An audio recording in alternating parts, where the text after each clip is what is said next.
I enjoyed actually a quiet moment this past week.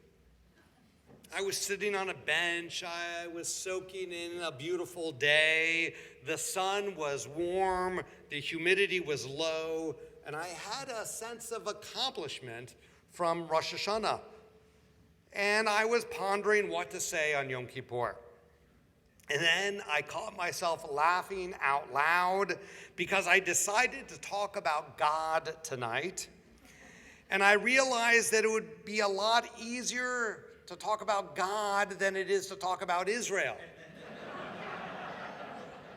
After all, people get less worked up about God than about Israel.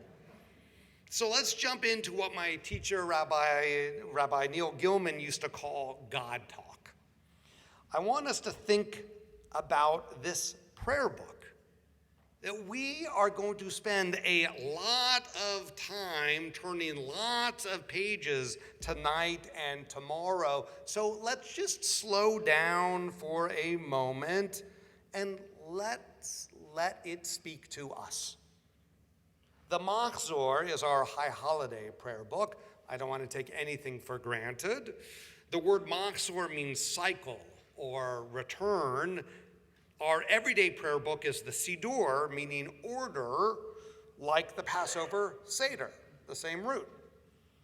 So think of what I'm offering tonight as an appetizer, something that we can chew on for the next 24 hours.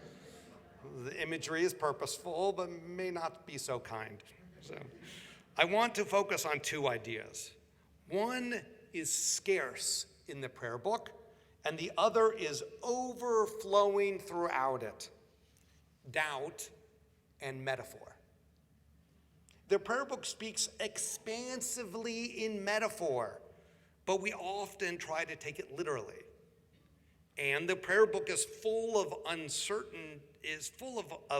certainty, while doubt, so present in real life, is almost entirely absent. So let me be clear, these are not conclusions, my conclusions about God, but part of my ongoing thinking and conversations that we've had together over decades. So let's start with doubt. I have an abundance of doubt. Doubts about God, doubts about whether God intervenes in the world or not at all, doubts because my sense of God doesn't match up with the peyot-wearing frum Jews of Borough Park or Mea Shearim. I doubt because the prayer book speaks with unwavering confidence, but my trust in the God portrayed like a superhero of the Jewish people is not so high. I was about 25 years old when I read a book that helped me understand doubt differently. Paradoxically, I had already been accepted into rabbinical school when I read it. The book is by Rabbi Daniel Gordis, God Was Not in the Fire, The Search for Spiritual Judaism, and I still totally recommend this book. What struck me was not his theological clarity or his historical analysis, but something much simpler and more profound. Gordis carved out space for doubt. At the time, Gordis was living in Los Angeles. He was the dean of the West Coast Seminary of the Conservative Movement. He wouldn't make Aliyah for another 3 years. He wrote, quote, "The world in which we live suggests to many Jews that doubt has no place in genuine religious or spiritual life. Numerous Jews, though anxious to embark on the Jewish odyssey and search for meaning, find such confident faith wholly alien, disturbing, even frightening. Judaism does not ask Jews to give up their questions or to deny their doubt. Doubt is what fuels the journey." That was transformative for me. I suddenly had permission to be honest about my doubt. Growing up, I always felt it, but I never knew it was a permitted religious feeling. Gordis gave me language for something I had carried all along. I was hooked. I knew I had found a spiritual home. That approach to religious life was honest and exciting and inviting.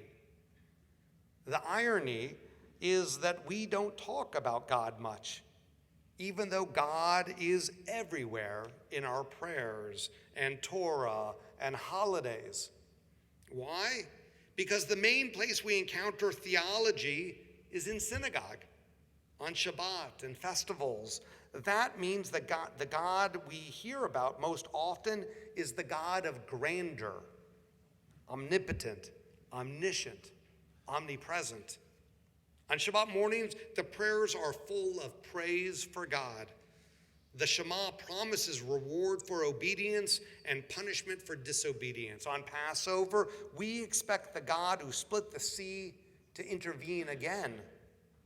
But that is not the whole picture of God. Saadia Gaon, who first compiled the prayer book over 1,000 years ago, absorbed the Greek philosophical model of the omni God, all-powerful, all-knowing, and everywhere. So the Siddur and the Machzor reflect those attributes, especially on Shabbat and festivals. But what about the rest of Jewish theology? Does it have space for doubt?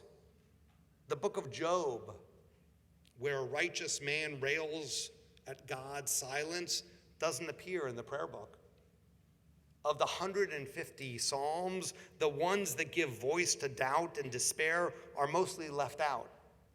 Centuries of Jewish thought on the problem of evil, theodicy, where is God when the innocent suffer, don't make it into our liturgy. Their prayer book silence about doubt suggests that doubt is the opposite of faith, but it isn't. When I see good people get cancer, or floods destroying kids' summer camps, or houses of worship being shot up and burned in Grand Blanc, Michigan 3 days ago, or a parish school shot up in Minneapolis in August, or a peaceful rally in Boulder, Colorado to bring attention to the hostages being held by Hamas being firebombed. With these truths, I don't see a God who is all-knowing, all-powerful, everywhere, and merciful. The God of the Unatana Tokef, who decrees who shall live and who shall die, doesn't look obvious in the world that I live in. The Shema promises that good will be rewarded and bad punished, but it doesn't match my experience. Further, I don't see good people who are prayerful and charitable spared from suffering. Doubt is everywhere except in the prayer book. Rabbi Shai held in a lecture called Why I Still Sometimes Believe in God. He puts it this way: faith and doubt are not rivals or competitors. Faith and doubt are companions. Not rivals, but companions. That took me right back to reading Gordis 30 years ago. Doubt is what fuels the journey. There's a rabbinic parable in Bereshit Rabbah. God tells Avram, Lech lecha, go forth from your land. The Midrash says, Rabbi Yitzchak speaks of a person that wandered from place to place. He saw a palace that was on fire. And he said, will you say that this palace is without a master? Meaning there must be no owner because no one's trying to put out the fire. The story continues. The master of the palace looked at him and said, I am the master of the palace. And I imagine the journeyman looking at the master of the palace and saying, "No? Why aren't you rushing to put out the fire then? Why are you sitting back and allowing the palace to burn?" But the Midrash doesn't give voice to that challenge. It continues, similarly, it was with Abraham, our patriarch, who said, "Is it possible that this world is without someone in charge?" Implicitly, the story suggests Abraham is experiencing a world on fire. The Midrash concludes, the Holy One, blessed be he, looked at Abraham and said, "I am the owner of the world." End of the midrash. Silence. No explanation given.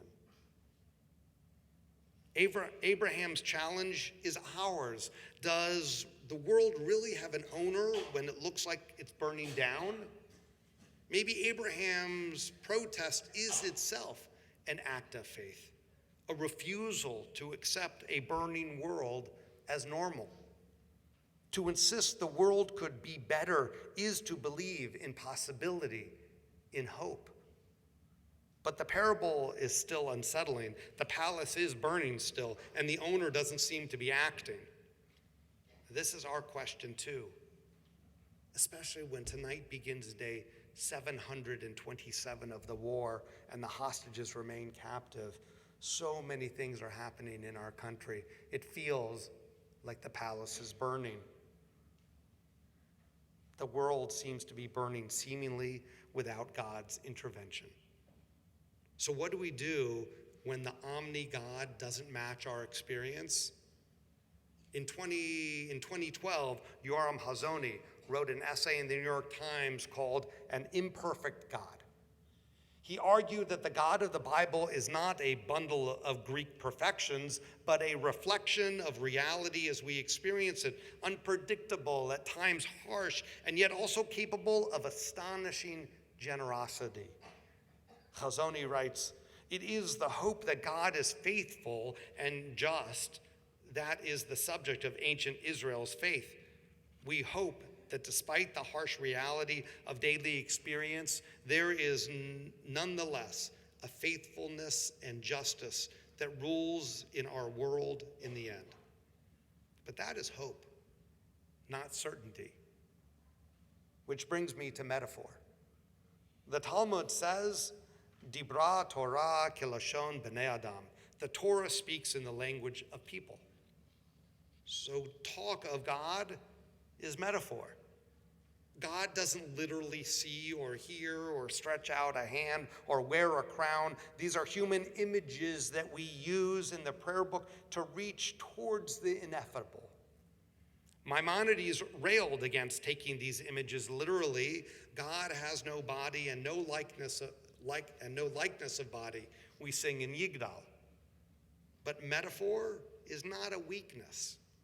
It is the only way we can speak of God. Without metaphor, prayer would collapse into abstraction. With metaphor, it becomes poetry and yearning. Here are a few names of God spread across rabbinic literature. How do these metaphors speak to you? Magen David, the shield of David. Think for a moment. How is God a protector like a shield? Magen David. Maybe a shield doesn't stop the battle from happening, but it absorbs blows, it protects, it buys time. God as shield might mean that God is with us in the struggle, not that there will be no struggle. Or what about an even simpler, seemingly simple one, tsur, a rock? How is God as solid and foundational as a rock? Maybe not a cold boulder, maybe the granite ledge that never moves, the foundation under your feet, maybe. God as rock is what you lean on when you can't stand on your own. Maybe we need God as a tsur, as a rock. And the last one, El Roi, God who sees me. Has God seen you in a profound way? Have you wanted, needed to be seen in your moments of prayer? In Genesis, Hagar is the one that names God El Roi. When she feels invisible, God doesn't solve her problems, but notices her, sees her. Sometimes being seen is salvational. The prayer book is filled with imagery, which invites us deeper into the pages. As we turn the folios, think about what Judaism is trying to emphasize for us. Why on this day, at this time, is this the image that the rabbis are putting before us? What is going on in my life that I need to be touched by these metaphors, these images, be lifted up, be comforted, or to be challenged? How do these descriptions spark our imagination, our heart, address our needs? Do not be limited by the words on the page. What metaphors speak to you in these moments? Add your own imagery as we are sitting in shul tonight and tomorrow. Add your own imagery and poetry to your prayers. Like Hannah in the Haftarah on Rosh Hashanah, let your prayers emanate from your heart and not just a book. The prayer book is not the keeper of factual descriptions of God's power or emotions. It offers us metaphors to ignite our soul, direct us beyond ourselves, and to give us a language for experiencing the indescribable. So tonight I've tried to hold up two ideas. First, doubt. The Machzor gives us little room for it, but doubt is real. And as Gordis and Held remind us, it is not the enemy of faith, but the companion. And the second metaphor, the Machzor is full of it, but we often mistake it as a literal description of God. When we reclaim metaphor, prayer becomes poetry again, and faith becomes more human. Let me return to the palace on fire. Abraham asks, can the world really have no owner? God says, I am the owner. But what if we flip the parable? What if we are the owners? What if the task is not to wait for God to intervene, but to put out the fire, but to see ourselves as responsible as if we were the owners ourselves? Doubt fuels the journey. Metaphor gives us language, but responsibility, agency, that is ours. Abraham set out on his journey without knowing the destination. And we too set out into 5786 uncertain, filled with doubt and searching for meaning, but we do not journey alone. We carry with us the imagination of our people, the prayers of our ancestors, and the obligation to act, especially when the palace is on fire. May our journey this year bring us closer to peace, to understanding, and to each other. Tzom Kol, have an easy and meaningful fast.